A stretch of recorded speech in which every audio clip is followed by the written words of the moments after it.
I've been made aware that you've seen the highest stakes. You managed to catch a showing over there, and what you want to talk about that? What was your, I did a whole review on it and talked about it in depth about what I liked and didn't like, and all that stuff. I'm curious to get your take on after seeing it. Did it meet your expectations? Not that you ever had any. And what did you think about the film? Yeah, so first of all, I think this time last week I was on the show and I was preparing my slides last minute, and I think I went into like corporate mode, so no slides tonight for anybody. So no corporate presentations and no lots of data. So more free flowing tonight. So highest stakes. Nice.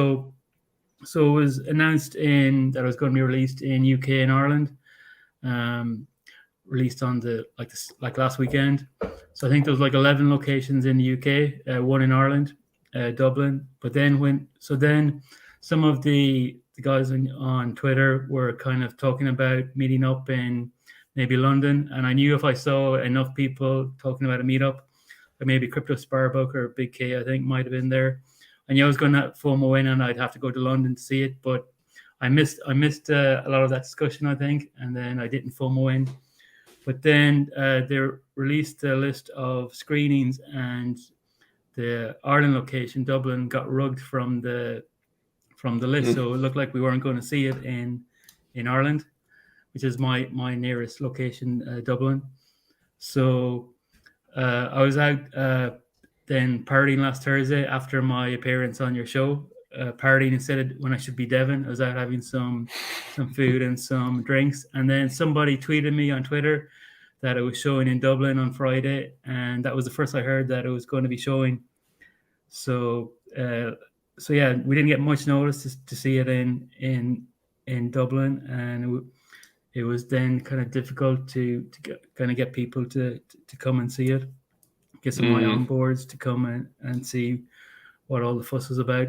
So yeah, I've been super excited to see it. Like I think I've watched the trailer and the different iterations of the trailer hundreds of times just to kind of pick out like little bits and like analyze it and see, try and work out what the story could be. And then there was those kind of 15 minutes of clips. So yeah, I was very excited to see it. So last Friday it was a big storm, lots of rain, lots of wind, but braved the storm and went out to see the highest of stakes. Nice. And what was your? I know the trailer and a lot of the footage and sneak peeks is, at least in my opinion, way different than the film. A lot of stuff just wasn't in there. A lot of the key moments, I was like, wait, where's the helicopter in Iceland and all that footage, and a lot of the people, the interviews, a lot of the things like that just weren't in there. But yeah, what did you think about that? Yeah, exactly. Those trucks in Iceland, I know the directors talked about the helicopters in Iceland. So there was like 2 seconds of that, I think. And then some of the characters changed as well that were in the previous trailers. They weren't in the movie. Are we okay to like spoiler alert? Do we need to say that, or are we okay? Yeah, it's fine. Yeah, I think that people have seen it. Sorry, everyone who hasn't, but yeah, spoiler alert. We're calling it now. Now that he was going to talk about it. Yeah, so one character that I didn't see in there was Eric Wall. We saw this debate where Richard and Eric were in Sweden, I think, and they had this big debate. And I like Eric Wall a lot. He comes out with a lot of good analysis, but he also trolls a lot. Like saying things like, "Oh, Richard can't go to US," and which isn't true, and all these things. So maybe that part of the move I diverted away from that, and I think obviously the story iterated. I think they ended up with a very good story in the end. We have the investigators, the fraud investigator, Kelly Pope, or Kelly Pope. And then Lamont Black. So they added a good kind of counter argument to or investigation into crypto in general. And Hex, in particular. But I think the movie is very good because it's very easy to watch for a no coiner or somebody who knows nothing about crypto. So I showed it to some of my friends. They're not interested in crypto, but they said, "Oh yeah, I would definitely watch that movie if it was on streaming platform." So I think it's good for onboarding people to crypto in general. and good for people in crypto that might have heard that all of this stuff, that Hex is a scam, Richard's a scammer, and then when they see the movie, maybe they'll change their mind. Or they'll be like, "Yep, I was right. That guy, I still don't get a good feeling about him." Yeah, look at those. And now the SEC's even coming after him. Oh, totally correct. A lot of people I think a lot of people are literally going to feel that way. Like, oh wow, I totally knew that guy was someone's off about him. But, yeah, unfortunately, that's the conclusion. One of my friends, they onboarded and they're down a bit now. So they're kind of they've written off their investment. I'm telling them, you gotta wait for the bull market. This is going to turn around. And they just think, oh, well, Richard spent my money on watches and Ferraris. So it's like, well, come see the movie, come see the audit, come see all the analysis, the chain analysis, which I love. Yeah. It's all on chain. We can track the money. Where did the ETH go? We can see where it went. We can see where did the ETH go, Richard? We can see the Hex origin address. We can see the movements. I think I didn't see the stream last night, but I think Dipcatcher's done a lot of analysis on that as well, on tracking the OA addresses. So yes, come see. Tell my friends, come see the movie and see from the experts that it's not a scam. He's not a scammer. It's all good. That's I mean, you brought up two points that are very interesting as well that I didn't think about. One, which is a lot of the Eric Wall stuff. I thought, I remember when the interview happened, I was like, yes, this can be great for the documentary. And then I don't remember a single clip of that being the documentary. All we have is the not even professionally recorded version of it. I think it's like a cell phone recorded version of it, which audio had to be fixed. That was like one of the things I was excited about. Oh wow, we're gonna get to see some like that nice footage they captured from that. So that kind of makes me think there's going to be some sort of docuseries or some sort of like further movement. Like they want to tell this kind of story right now. I'm pure speculation here. Maybe they want to tell this kind of story and like fit all that stuff in, and then they have a whole bunch of footage that wasn't in there that maybe they're splicing together or shooting more of, or kind of evolving as things go on to do some sort of like either second documentary or docuseries or something like that. And then the other part is people's conclusion, about just he's definitely spent my money on luxury goods or all this stuff.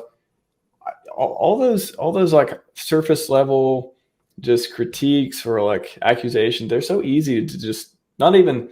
I don't think we need to chain analysis. Just like logical, like thinking on this, like critical thinking would show you that he didn't. First of all, that would be like the worst move ever, because that would if you were trying to not get in trouble for stuff, you're trying to make sure everything's clean, you're trying to do like you're a smart person, all that stuff. That's the one thing you would avoid, is like doing anything that would have that kind of conflict with your money versus what you or anyone else may or may not receive from it. And then he didn't, he wouldn't need to do it because it's already rich. All these things. So I don't know. I think people come to these really fast conclusions when they see stuff like that, partly because that's just the first thing they thought of and they just don't know him very well. And the other part is maybe they want it to be true, to feel like they've got an axe to grind with him. But I just don't. I don't know. I think it's really hard to put that together. It's just people who don't know him that well, I guess. Yeah, so I think there's a brief explanation in the movie where he kind of explains the outrage marketing. I'm doing this because you got to shout louder than the others to be heard. If you talk about the data, the stuff I was talking about last week, the data, the presentations, the analysis, it's boring, or can be boring to some people. Whereas if you break through the noise, you're going to get more eyes. And then if you get 5% of a huge number instead of 100% of a small number, that's much better.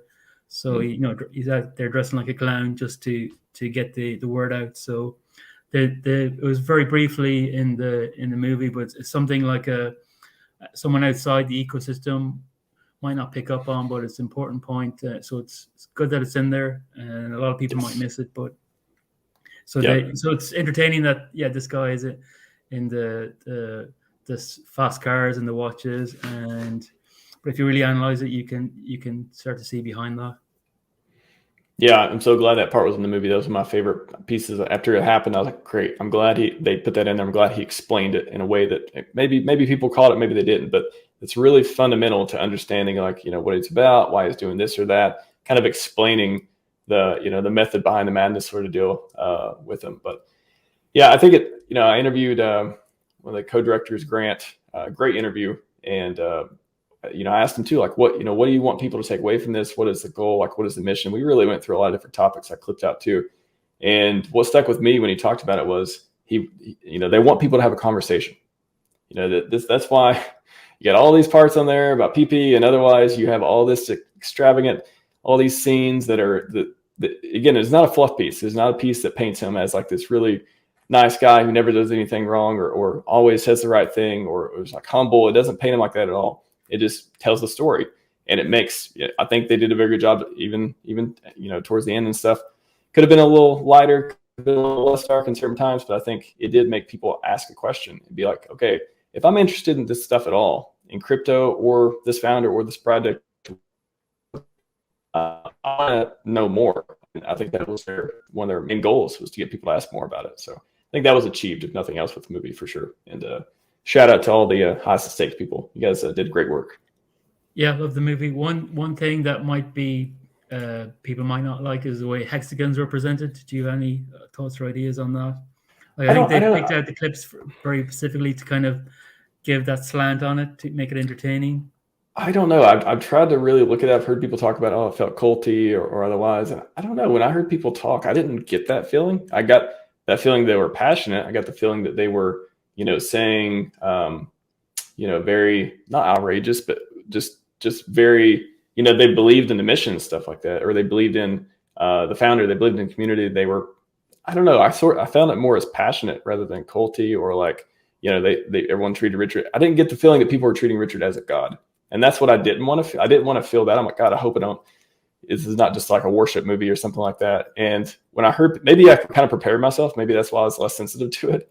Because when I heard people talking about it, I mean, every once in a while you'll say, okay, that was, I don't know. I wouldn't even say cringy, just a little bit like, okay, that's, you're just super into it and you're maybe, not looking in all the directions right now. You're just like into this thing because maybe you've been into it for a while. But even that I say with a grain of salt, because I don't know, I didn't feel that way. I didn't, in all the interviews with hexagons that I remember in it, I didn't feel like it was too over the top or they were like too into it. I just felt like, whoa, these people are like part of this massive community and they really like this stuff. That's what I got from it. But I know I have biases, and maybe I was like less sensitive to things than I should have been. But I didn't cringe from it, at least.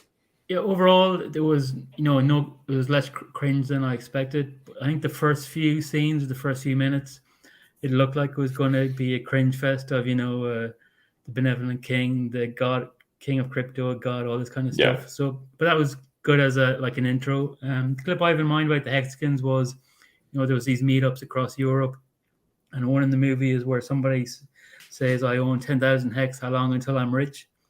And then Richard actually had a very good answer for that, where he says that people, you're in a bar, people don't want to, they're not going to like you if you say you're rich. You got to be more subtle about it. So I think he had a good answer. Yeah. That the goal is not to be rich. The goal is to change your lifestyle or whatever. But those kind of clips I thought were kind of picked to make it give it that slant kind of.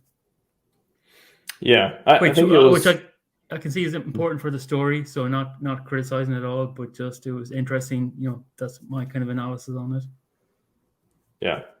Yeah, I think they definitely didn't cover everything, and that's why it makes me, there's people who talked about all the stuff was missing, and that's what makes me think, hey, that hopefully, I hope so. I hope there's more to it, and I think coming out in a bear market like this it's easy to be like, oh, look at them right now or whatever. But I think in a bull, I hope people rewatch it, or the ones who didn't and they're searching for crypto stuff to learn more about it, they come across this, and hopefully it's got a bunch of high ratings by that time. I know a lot of people have been submitting reviews, and I don't know, it's almost like building in a bear market. You can build up a documentary as well that could be even more relevant than it is now. So that's what I hope to happen. Yeah, I was so excited in the cinema, like waiting 2 years for this movie. It felt like PulseChain launch a bit, and then it's like when you look at the price chart, it doesn't match the expectations you have of or excitement. But I think when the bull market comes and we're back, in normal price ranges, this movie is going to help so many people. It's a good, like, if you want to send it to your friends, you just, if this movie is available, that you can send it to them. it's going to be so good that you can just check out the movie. If you like it, you're going to learn more. Maybe some people don't like it, but I think it's going to be really useful in the bull season. Yeah, so really hope there's delete for all this extra content. I hope there's like a DVD with deleted scenes or extra content. I would definitely love to get that. Yeah, I'm sure. I think a lot of people have already pre-ordered, and maybe I'm sure afterwards you should be able to get access to the DVD box set and all that stuff.